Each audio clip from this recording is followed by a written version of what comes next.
Welcome. இன்னைக்கு நம்ம என்ன பார்க்க போறோம் அப்படின்னா, ஸ்போக்கன் இங்கிலீஷ் பேசுறதுக்கு நமக்கு ஒரு 4 லெட்டர் பத்தி தெரிஞ்சாலே பேசிடலாம். அது என்னென்ன லெட்டர்ஸ் அப்படின்னா எல், எஸ், ஆர்டபிள்யூ. இந்த 4 லெட்டர் தெரிஞ்சா ஸ்போக்கன் இங்கிலீஷ் ஈஸியா பேசலாம். ஸோ இந்த எல்எஸ்ஆர்டபிள்யூனா அதுக்கான விரிவாக்கம் என்னன்னு பார்க்கலாம். எல் அப்படின்னா என்ன அர்த்தம் அப்படின்னா லிசனிங். லிசனிங்னா என்னது? நம்ம வந்து பேசுறதை வந்து நல்லா கவனிக்கிறது. எஸ்னா என்னது? ஸ்பீக்கிங். ஆர்னா ரீடிங். டபிள்யூனா ரைட்டிங் அப்படின்னு சொல்லி சொல்கிறோம்.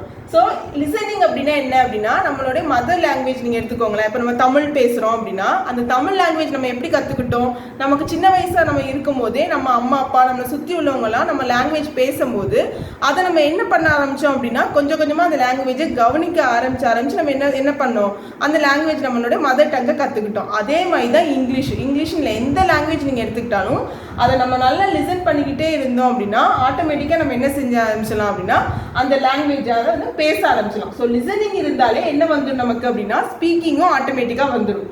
அதுக்கப்புறம் என்ன அப்படின்னா ரீடிங். ஸோ இன்னும் கொஞ்சம் அந்த ஸ்பீக்கிங் ஓரளவுக்கு வந்துருச்சு, ஆனால் நான் கிராமர் மிஸ்டேக்ஸ் இல்லாமல் நான் இங்கிலீஷ் பேசணும் அப்படின்னா நமக்கு எது கை கொடுக்கும் அப்படின்னா ரீடிங் வந்து கை கொடுக்கும். அதுக்கப்புறம் என்ன அப்படின்னா ரைட்டிங். ரீட் பண்ணிட்டோம் அப்படின்னாலே நம்ம கிராமர் மிஸ்டேக்ஸ் இல்லாமல் ஈஸியாக வந்து எழுத ஆரம்பிச்சிருவோம். ஸோ இங்கிலீஷ்க்கு தேவை எல்எஸ்ஆர்டபிள்யூ மட்டும்தான் தேவை. இது இருந்தால் நம்ம இங்கிலீஷ் வந்து என்ன செஞ்சலாம்? ஃப்ளூயன்ஸியாக பேசலாம், நீட்டாக எழுதலாம். ஸோ இப்போ லிசனிங்கை பற்றி நம்ம விரிவாக பார்க்கலாம் வாங்க. ஸோ லிசனிங் அப்படின்னால என்ன? இன்புட். ஏன் அது இன்புட்னு சொல்கிறாங்க? நம்ம கவனித்து அதை உள்ள நம்ம வந்து எடுத்துக்கிறோம். அதனால லிசனிங் அப்படின்னா என்ன அர்த்தம் அப்படின்னா இன்புட் அப்படின்னு சொல்லி சொல்கிறாங்க.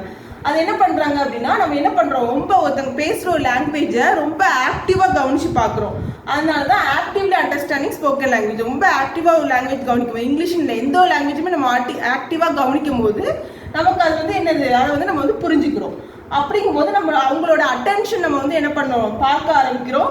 அப்படி பண்ணோன்னா நமக்கு நம்மளுடைய ப்ரொனவுன்சியேஷன் என்ன செய்யுது? ஆட்டோமேட்டிக்காக அவங்க பேசுகிற மாதிரியே நமக்கு ப்ரொனவுன்சியேஷன் வந்து வந்துடுது. Listen to podcast English conversation in social media. So English உங்களுடைய அந்த லாங்குவேஜோட இதை வந்து நீங்கள் இம்ப்ரூவ் பண்ணுறதுக்கு நீங்கள் என்ன செய்யணும் அப்படின்னா நிறைய போட்காஸ்ட், அதாவது நியூஸ் சேனல்ஸ் பார்க்குறது, இல்லைனா இங்கிலீஷ் கான்வர்சேஷன்ஸ் வந்து சோஷியல் மீடியாவில் தேடி பார்க்குறது. ஏன் யூடியூப்ஸ்லாம் நிறைய பேர் ஸ்போக்கன் இங்கிலீஷ் எப்படி ஈஸியாக பேசலாம் நிறைய கான்வர்சேஷன் பேசியிருப்பாங்க. அதெல்லாம் பார்த்தோன்னாலே நம்மளுடைய ஸ்கில் என்ன ஆகும் அப்படின்னா இம்ப்ரூவ் ஆகிடும்.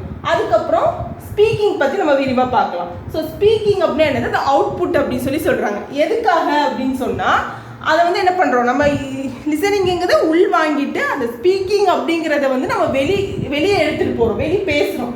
அதனால அது வந்து அவுட்புட் அப்படின்னு சொல்லி சொல்கிறாங்க.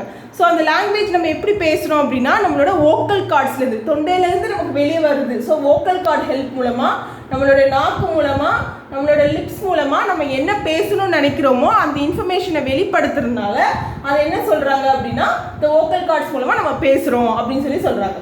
அடுத்தது அப்படி நம்ம ஃப்ளூயன்ஸியாக பேச ஆரம்பிச்சிட்டோம் ஒரு லாங்குவேஜ் அப்படின்னா நமக்கு என்ன பண்ணும்? நமக்கு வந்து அப்போ தான் அது வந்து கான்ஃபிடென்ஸ் கொடுக்கும் அப்படின்னு சொல்லி சொல்கிறாங்க. அதுக்கப்புறம் வந்து நம்ம என்ன பண்ணணும்? இங்கிலீஷ் நல்லா பேசணும் அப்படின்னா அதில் உள்ள என்னென்ன வேர்ட்ஸ் நமக்கு பேச வரலையோ அந்த வேர்ட்ஸ்லாம் என்ன செய்யணும் அப்படின்னா ப்ராக்டிஸ், அதோட ப்ரொனவுன்சியேஷன் என்ன செய்யணும்? ப்ராக்டிஸ் பண்ணிக்கிட்டே இருக்கணும். அதை பண்ணணும், தினம் நம்ம பேசி பார்க்கணும். அதாவது நம்ம பக்கத்தில் உள்ளவங்ககிட்ட மட்டும் தான் பேசணும் கிடையாது. ஒரு லாங்குவேஜ் பேசணும் அப்படின்னா நமக்கு நாமளே என்ன செய்யணும்? பேசணும். ஒரு மிரர் முன்னால் நின்று கூட நம்ம என்ன செய்யலாம்? ஆட்டோமேட்டிக்காக அதை பேசி பார்க்க நமக்கு என்ன செய்யும்? அது ப்ராக்டிஸ் ஆகிடும். ஸோ லிசனிங்கும் ஸ்பீக்கிங்கும் என்ன, அதுக்கான அதை எப்படி நம்ம ப்ராக்டிஸ் பண்ணணும்னு பார்த்துட்டோம். அடுத்தது ரீடிங்கும் ரைட்டிங்கும் எப்படி பார்க்கலாம்னு அடுத்த வீடியோவில் பார்க்கலாம். Bye friends. நம்ம சேனலை சப்ஸ்கிரைப் பண்ணிக்கோங்க. தேங்க்யூ.